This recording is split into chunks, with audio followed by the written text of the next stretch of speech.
भोपाल में युवक की हत्या के बाद सियासत गर्मा गई है। कांग्रेस नेता दिग्विजय सिंह और जीतू पटवारी हमीदिया अस्पताल पहुंचे और पीड़ित परिवार से मुलाकात की है। वहीं दिग्विजय सिंह ने आरोप लगाया कि अब जुलूसों में हथियार लेकर चलना प्रचलन बन गया है और हत्या भी ऐसे ही एक जुलूस के दौरान हुई। दरअसल हनुमानगंज थाना क्षेत्र में रविवार रात धार्मिक शोभा यात्रा के दौरान हुए हिंसक हमले में 20 साल के युवराज बंशकार की चाकू मारकर हत्या कर दी गई। वहीं 2 अन्य युवक रोहित सेन और संजू वर्मा पर भी हमला किया। मामले की जानकारी के बाद पीसीसी चीफ जीतू पटवारी और दिग्विजय सिंह हमीदिया अस्पताल पहुंचे और परिजनों से मुलाकात की। दिग्विजय सिंह ने धार्मिक यात्रा में हथियार लेकर चलने के मामले को उठाया है। कहा, आजकल प्रचलन हो चुका है कि जुलूस में हथियार लेकर चले। इस मामले में सबूत के साथ डीजीपी और चीफ सेक्रेटरी को शिकायत करेंगे। दिग्विजय सिंह के आरोप है कि मामले में पुलिस ने किनारा कर लिया है। जुलूस के बाद युवक की हत्या हुई थी। एसीपी राकेश सिंह बघेल ने कहा कि मैं हत्या के बाद तुरंत उसको अस्पताल पहुंचाया। उसकी मौत अस्पताल में हुई है। धार्मिक यात्रा से हत्या का कोई संबंध नहीं है। फिलहाल इस मामले में 3 आरोपियों को गिरफ्तार कर लिया है। मेरा बेटा 20 तारीख को गांव से निकला था। 22 तारीख में उसको जलूस निकला। जलूस में बेटे को छुरा चाकूओं से जान ले ली बच्चे की। 22 तारीख में उस बच्चे को छुरा चाकू चला के जान ले ली बच्चा की। मौसी के घर आया था बच्चा। जलूस में था इबराज। रामनवमी के जलूस में था इबराज। तो दोस्तदारन के संगे आ गया। कोई ने धोखे में बगल से चाकू पेड़ दी ना कोई नहीं। अब चलो हम लोग थोड़ी ना जानते, हम लोग तो गाँव के हैं। कोई लड़ाई ना कोई बात। ये बोला कि हिंसा मिलेगी और फांसी की सजा मिलेगी। इंसाफ दिलाएंगे हम। राजकुमार नाम है हमारा। हाँ, यहाँ भोपाल आया था अपनी मौसी के लड़के के बर्थडे में और चाकूओं से जान से मारा रहा। अब मैं क्या करूँ बताओ तो। जी तो मुझे पता नहीं। हम ललितपुर के रहने वाले, भोपाल आया था मौसी के यहाँ। अब कैसे होगा क्या होगा ये तो मुझे पता नहीं। उसको तो छुरी चाकू से मारा, लेकिन ये पता नहीं किसने मारा। तो हमें क्या पता। वो बोल रहे हैं कि सब भाई तुम्हारा इंसाफ मिलेगा, इंसाफ दिलाएंगे। और क्या बोलते, मैं नहीं जानता। हमने वार किया सबके ऊपर और उसकी वजह से एक की मृत्यु हो गई, 2 घायल हो गए। अभी एसीपी साहब से हमारी चर्चा हुई है। उन्होंने मुझे बताया कि 3 गिरफ्तार हो गए हैं। जो 3 गिरफ्तार हो गए हैं उनके खिलाफ सख्त से सख्त सजा उनको मिलनी चाहिए।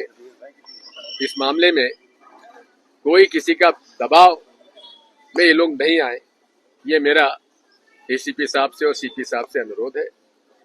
और अनुसूचित जाति जनजाति का ये बच्चा था, निर्दोष था बेचारा, ललितपुर से आया हुआ था। उसको पर्याप्त मात्रा में मुआवजा दिया जाए और इन जो भी उसमें हत्या में इन्वॉल्व थे, 3 लोग 4 लोग 10 लोग, सबके खिलाफ कार्रवाई होना चाहिए। मैं माननीय मुख्यमंत्री जी से अनुरोध करूंगा, यहाँ के डीजीपी साहब से अनुरोध करूंगा, चीफ सेक्रेटरी साहब से अनुरोध करूंगा कि अमूमन तौर पे देखा जा रहा है कि ये धार्मिक आयोजनों में और पार्टी के आयोजनों में लोग हथियार। मुख्यमंत्री डॉक्टर मोहन यादव और प्रदेश अध्यक्ष बीडी शर्मा ने भोपाल स्थित प्रदेश कार्यालय में उनकी प्रतिमा पर पुष्पांजलि अर्पित की। इस अवसर पर मुख्यमंत्री ने कांग्रेस पर जमकर हमला बोला और बाबा साहेब डॉक्टर भीमराव अंबेडकर के अपमान का आरोप भी लगाया है। मुख्यमंत्री ने कहा कि हम सब डॉक्टर मुखर्जी का योगदान कभी नहीं भूल सकते हैं। उन्होंने धारा 370 के खिलाफ आंदोलन किया था। डॉक्टर मुखर्जी जी के बलिदान दिवस के अवसर पर हमारे यशस्वी प्रदेश अध्यक्ष जी श्रीमान विष्णु शर्मा जी ने सारी बातें रखी है और हम सब ये भी भूले नहीं। डॉक्टर अंबेडकर जी ने धारा 370 का विरोध किया था, लेकिन उसके बाद भी संविधान की एक अनुच्छेद बना करके कांग्रेस ने दबाव से डलवाया था। अंबेडकर जी की आत्मा उस दिन भी रोई थी जब पूरे जम्मू कश्मीर के अनुसूचित जाति जनजाति के लोगों को इस धारा 370 के माध्यम से उनके अधिकारों से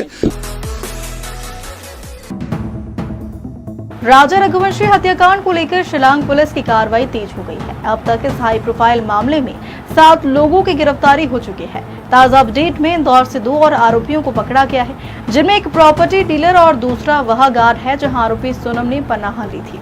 एडिशनल डीसीपी राजेंद्र दंडोतिया ने बताया कि इंदौर में लगातार सर्च ऑपरेशन चला रही शिलांग पुलिस ने बीते दिन 2 अहम गिरफ्तारियां की।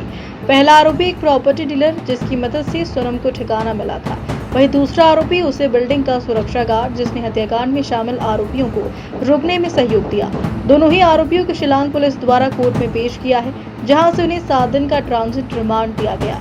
इस पूरे मामले में लोकेंद्र सिंह तोमर नाम का एक और शख्स सामने आया है, लेकिन अभी तक शिलांग पुलिस ने क्राइम ब्रांच से इस नाम पर कोई ठोस जानकारी साझा नहीं की। इसमें कल 7 दिन का ट्रांजिट रिमांड इन 2 आरोपियों का लिया गया है और उन दोनों का ट्रांजिट रिमांड लिया जाकर अभी भी शिलांग की टीम इन्वेस्टिगेशन रिपोर्ट हुई है। इंदौर की खजराना पुलिस ने अवैध मादक पदार्थ के खिलाफ कार्रवाई करते हुए महिला ड्रग तस्कर और उसके साथी को एमडी ड्रग्स के साथ गिरफ्तार किया है। आरोपी तस्करी के लिए जा रहे थे, तभी पुलिस ने उन्हें धर दबोचा। एडिशनल डीसीपी अमरिंदर सिंह ने बताया कि पुलिस को मुखबिर से सूचना मिली, उसके आधार पर लाभगंगा गार्डन के समीप घेराबंदी कर बाइक सवार सलमा और फमाही समीर तंजीम को गिरफ्तार किया है। तलाशी के दौरान आरोपियों के कब्जे से 1 लाख कीमत की 10 ग्राम एमडी ड्रग्स बरामद की गई। आरोपी सस्ते दाम में ड्रग खरीद कर लाने के बाद उन्हें ज्यादा कीमत पर बेचते थे। फिलहाल महिला और उसके साथी तस्कर को हिरासत में लेकर पूछताछ की जा रही है। इंदौर पुलिस के द्वारा जो ड्रग्स की मुहिम चलाई जा रही है, उसमें खजराना में भी एक सफलता मिली है, जिसमें एक मोटरसाइकिल सवार को जो अपना स्टार चौराहे के पास में एक मैरिज गार्डन है, वहाँ को जब चेक किया गया तो उज्जैन जिले के तराना क्षेत्र में किसान पर जानलेवा हमले की घटना सामने आई है। बताया जा रहा है कि कुछ लोग सरकारी जमीन पर खंबा गाड़ रहे थे। जब किसान ने विरोध किया तो उसके साथ मारपीट करना शुरू कर दी। दरअसल घटना उज्जैन जिले के महिदपुर रोड स्थित आलोट रोड पर कानाखेड़ी बपैया मार्ग की है, जहां खेत पर कब्जा करने की नीयत से जिले में सक्रिय भूमाफियाओं द्वारा किसान से मारपीट की गई। सूत्रों से मिली जानकारी के अनुसार शासकीय भूमि पर अवैधानिक तरीके से खंबे गाड़ रहा था। किसान और उसके परिवार द्वारा रोकने पर किसान हरिओम राठौड़ आदि पर जानलेवा हमला बोल दिया, जिसमें हरिओम राठौड़ एवं उनके साथ आए उनकी मजदूर को गंभीर अवस्था में महिदपुर लाया गया है, जहां प्राथमिक उपचार कर उज्जैन रेफर कर दिया। सूत्रों की माने तो संबंधित भूमि का प्रकरण न्यायालय अनुविभागीय अधिकारी कोर्ट में चल रहा था, जो किसान सुनील राठौड़ के पक्ष में निर्णय आया। कानाखेड़ी बपैया रोड का हमारा जो खेत है, भैया वहाँ पे रोज सुबह ले जाते हैं देखने के साथ साथ, तो कुछ बदमाशों ने वहाँ पे पाइप वगैरह रख के हमले गाड़ी रहे थे हमारे खेत में, तो उन्होंने उनके ऊपर जानलेवा हमला कर दिया। 10-15 जने थे, गाड़ी लेके हैं उनके जाट और से और भैया का नाम हरिओम राठौड़ और जो सामने से आए तो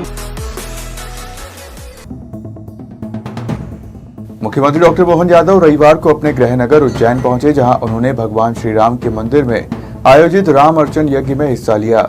इस दौरान उन्होंने टाटम्बरी सरकार सहित संतों से आशीर्वाद लिया और उज्जैन की सांस्कृतिक विरासत को लेकर चर्चा की। आपको बता दें कि उज्जैन शहर के तिरुपति क्रिस्टल परिसर में स्थित राम मंदिर में आयोजित श्री राम अर्चन यज्ञ में मुख्यमंत्री डॉक्टर मोहन यादव ने पूरे विधि विधान से आहुति अर्पित की। इस दौरान उनके बेटे वैभव यादव और पुत्रवधू सहित महेश परियारी, नरेश शर्मा और परिजन मौजूद रहे। जहां सीएम ने यज्ञ में भाग लेने के बाद टाटम्बरी सरकार और अन्य संतों से आशीर्वाद लिया।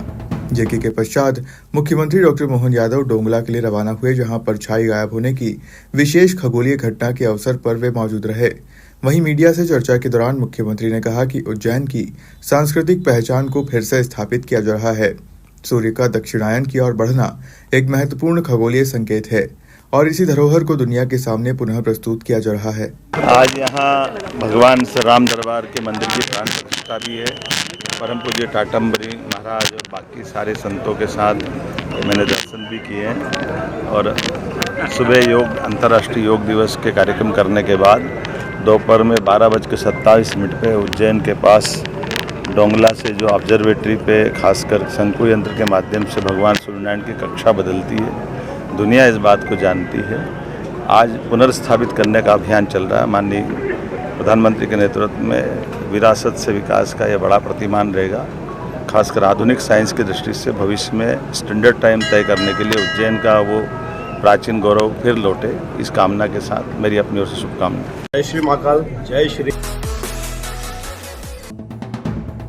21 जून को दुनिया भर में अंतर्राष्ट्रीय योग दिवस मनाया गया, जहां इसी कड़ी में उज्जैन के रामघाट पर इस बार योग दिवस कुछ खास और अनोखे अंदाज में मनाया गया, जहां नन्हे नन्हे तैराकों ने क्षिप्रा नदी की लहरों पर मटकी के सहारे योग की कला का ऐसा प्रदर्शन किया जिसे देखकर हर कोई मंत्रमुग्ध रह गया। दरअसल शहर के रामघाट पर क्षिप्रा नदी की पवित्र लहरों पर योग का ये अद्भुत नजारा देखने को मिला, जहां मां क्षिप्रा तैराक दल के बच्चों ने जल योग की अनूठी प्रस्तुति दी। नदी के बीच मटकी पर संतुलन बनाकर किए गए योग आसनों ने लोगों को न सिर्फ रोमांचित किया बल्कि योग और संतुलन के गहरे संदेश भी दिए। बच्चों ने जल में योगासन, योग पिरामिड, अनुलोम विलोम तथा अन्य मुद्राओं के जरिए जल पर ध्यान और स्थिरता का प्रदर्शन किया। इस अवसर पर संस्था के सचिव और कोच संतोष सोलंकी और महिला प्रशिक्षक सपना माली ने बताया कि वे हर साल योग दिवस पर कुछ नया करते हैं और इस वर्ष बच्चों ने पहली बार जल में मटकी पर योग कर एक अद्वितीय प्रयोग किया। मां क्षिप्रा तैराक दल द्वारा यहाँ पर योगा के पैरामिड बनाए गए पानी के अंदर, और हमने एक मंच बनाकर पानी के अंदर उसको योगा पे कई तरह के योगा के आसन वगैरह हम लोगों द्वारा किया। मां क्षिप्रा तैराक दल यहाँ पर निरंतर बच्चों को तैराकी वगैरह हम लोग सिखाते हैं, उन्हीं बच्चों को हम लेकर आज योग दिवस। देश विदेश गांव शहर सब पे नजर, सबकी खबर, नया रूप है नए है रंग, सबको समेटे अपने संग। आपका अपना शहर का सपना दैनिक अवंतिका, दैनिक अवंतिका, दैनिक अवंतिका। खेल राजनीति फिल्मी बातें सब कुछ ही हम इसमें पाते, घर होटल ऑफिस या दफ्तर, क्लर्क प्यून या हो फिर अफसर, सबका चहेता सबका प्यारा दैनिक अवंतिका, दैनिक अवंतिका, दैनिक अवंतिका।